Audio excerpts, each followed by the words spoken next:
मेरा नाम रश्मि है। मेरी शादी एक बहुत अच्छे घर में हुई थी। मेरे पति तो लाखों में एक थे। मैं अपने आप को बहुत भाग्यशाली मानती थी कि मुझे ऐसा पति मिला है। मुझे बहुत प्यार करते थे। हमारे एक लड़का और लड़की है। हमारी शादी को करीब 16 साल हो गए थे। हर खुशी मुझे उन्होंने दी। मैं भगवान से अपने लिए इससे अच्छा पति नहीं मांग सकती थी। मेरी लड़की 14 साल की है और लड़का 10 साल का है। पति का कारोबार भी बहुत अच्छा चल रहा है। हमारी कपड़े की दुकान है जिससे अच्छी खासी कमाई हो जाती है। मुझे जीवन से कोई शिकायत नहीं थी, लेकिन फिर उसके बाद वो हुआ जो मैंने सपने में भी नहीं सोचा था। मेरे पति एक दिन मुझसे कहते हैं कि उन्हें किसी से प्यार है और वो उससे शादी करना चाहते हैं। एक दिन अचानक ही यह बात उन्होंने मुझे बताई। शुरुआत में तो मुझे लगा कि वो मजाक कर रहे हैं, लेकिन फिर थोड़ी ही देर बाद मैं समझ गई थी कि वो सच बोल रहे हैं। वह मेरे पति हैं। कब सच बोल रहे हैं कब झूठ, इस बात का मुझे अच्छे से पता चल जाता है, लेकिन इतने दिनों तक मैं कैसे धोखा खाती रही। उनका शादी के बाद अफेयर चलता रहा और मुझे पता भी नहीं चला। या तो वो झूठ बोल रहे थे या बहुत चालाक थे जो इतने दिनों तक मुझसे छिपा सके। मेरे मन में यही सब चल ही रहा था कि वह बोले कि उन्हें तलाक चाहिए। शादी के 16 साल बाद उन्हें तलाक चाहिए। मैंने कहा कि आप पागल हो गए, क्या बोल रहे हैं, कैसा अफेयर, अब झूठ बोल रहे हैं। वो बोले कि नहीं, मैंने कल उसे बुलाया है, तुम खुद मिल लेना। मैं चाहता हूँ कि हम जिस तरफ रह रहे हैं उसी तरह अलग भी हो जाएं। मुझे कोई तमाशा नहीं चाहिए। तुम्हारी और बच्चों की भी जिम्मेदारी मैं लूँगा, तुम उसकी चिंता मत करो। अब मेरा दिल बेचैन होने लगा था। मैं सोच रही थी कि यह सब जो बोल रहे हैं झूठ हो, लेकिन मन में शंका और डर आ गया था कि कहीं यह सब सच न हो। उस रात मुझे अच्छे से नींद नहीं आई। सुबह होते ही मेरी नज़र उन पर थी। फ़ोन पर बात कर रहे थे, पूछ रहे थे कि तुम कब आओगी। मैं तब भी सोच रही थी कि यह सब मजाक हो। कुछ देर बाद दरवाजे पर बेल बजी। वो दौड़कर दरवाजे पर गए और सच में एक लड़की दरवाजे पर खड़ी थी। वो अंदर आई। उस लड़की को मैंने पहले नहीं देखा था, लेकिन वो सुंदर थी। उसकी उम्र 26 साल की थी। मुझे इस बात का यकीन नहीं हुआ था। मेरे पति ने उसे मुझसे मिलाया, कहा कि यह दिव्या है। मैं अपने काम के सिलसिले में जब बाहर गया था तब मेरी मुलाकात इससे हुई थी और फिर हमें पता ही नहीं चला कि हम कब एक दूसरे से प्यार करने लगे। उसे देखकर मैं अपने कमरे में चली गई। 16 साल का विश्वास और प्यार इस तरह से टूटेगा मुझे पता नहीं था। मैं शायद उम्र के साथ उनका मेरे प्रति आकर्षण कम हो गया था। वो कुछ घंटों के बाद कमरे में आए, बोले कि मैं फिर दोहरा देता हूँ कि हम अच्छी तरह से अलग होते हैं, किसी तरह का नाटक मैं नहीं चाहता। उनके ऐसा कहने पर मैंने कहा कि यह सब आपको नाटक लग रहा है, क्या हो गया है आपको, आप तो ऐसे नहीं थे, यह कौन सा रूप आपने मुझे दिखाया है। वो बोले कि मैं तलाक के पेपर रेडी करवाता हूँ, दिव्या चाहती है कि हम जल्दी से शादी कर लें। मैंने भी उन्हें कहा कि आपको जो करना है करें, मैं आपको तलाक नहीं देने वाली, इसी घर में रहूँगी।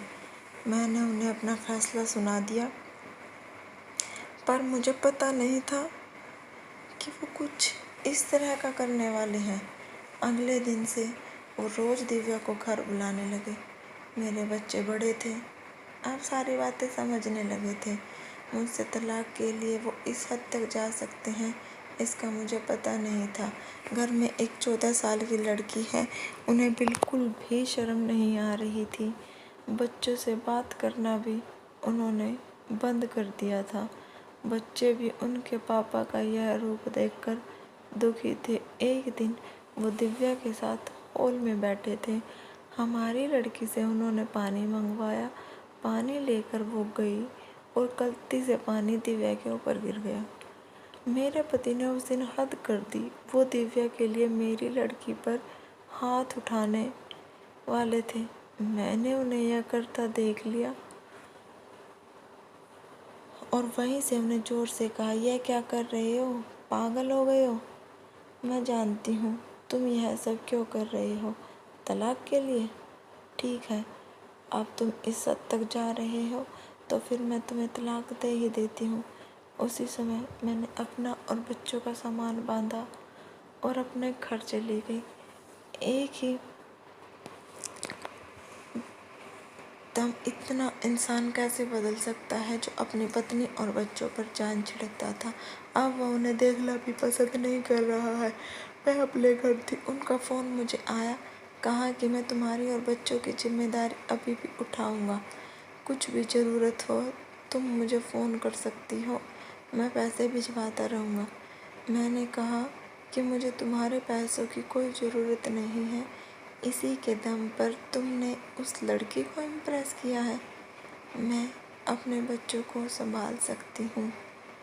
उम्र के इस पड़ाव पर आकर इतनी अच्छी लाइफ जीने के बाद मुझे फिर काम करना पड़ेगा, इसका मुझे अंदाज़ा नहीं था। ज़िंदगी कब आपको उठाकर पटक देती है, इसका आप अंदाज़ा भी नहीं लगा सकते। मुझे भी इतने सालों तक उनके साथ रहने के बाद कपड़े का अच्छा अनुभव हो चुका था, इसलिए मैंने भी अपने घर से कपड़े का काम शुरू करना चाहा। मैं उस इंसान के पैसे नहीं लेना चाहती थी। उनका फ़ोन मुझे आता रहता, बोलते कि तुम मुझसे पैसे ले सकती हो, नया काम शुरू करना है तो भी मैं पैसे दे दूँगा। लेकिन मैं नहीं मानी। मैंने कहा कि आप हमारे नहीं, तलाक की चिंता करो। समय निकलता गया। मैंने अपने बूते पर थोड़ा कुछ शुरू किया, लेकिन हमारे घर वाले मुझे सपोर्ट कर रहे थे। कुछ समय के लिए उनका फ़ोन आना बंद हो गया। मैंने इस बात पर ध्यान भी नहीं दिया। मैं अब उनसे बात भी नहीं करना चाहती थी। तलाक में अभी कुछ समय था। मैंने उन्हें कहा था कि जब भी आप बोलोगे मैं आ जाऊंगी, जहाँ साइन करना हो मुझे बता देना। मैंने अपने काम पर ध्यान देना शुरू कर दिया। मुझे कुछ माल खरीदने के लिए बाहर जाना था। इतने दिन उनके साथ रहने पर मुझे यह पता था कि क्या खरीदना है और कहाँ से खरीदना है। उनका यह अनुभव मेरे काम आया। मैं उस शहर माल खरीदने के लिए गई। मैं वहाँ पहुँचकर उस दुकान से माल खरीद ही रही थी कि मुझे वहाँ दिव्या दिखाई दी। वो वहाँ किसी और के साथ थी, हाथ पकड़े हुए। मुझे देख के साफ पता चल गया था कि अब वो इस लड़के के साथ है। मन ही मन मुझे खुशी हुई कि आखिर मेरे पति ने धोखा खाया।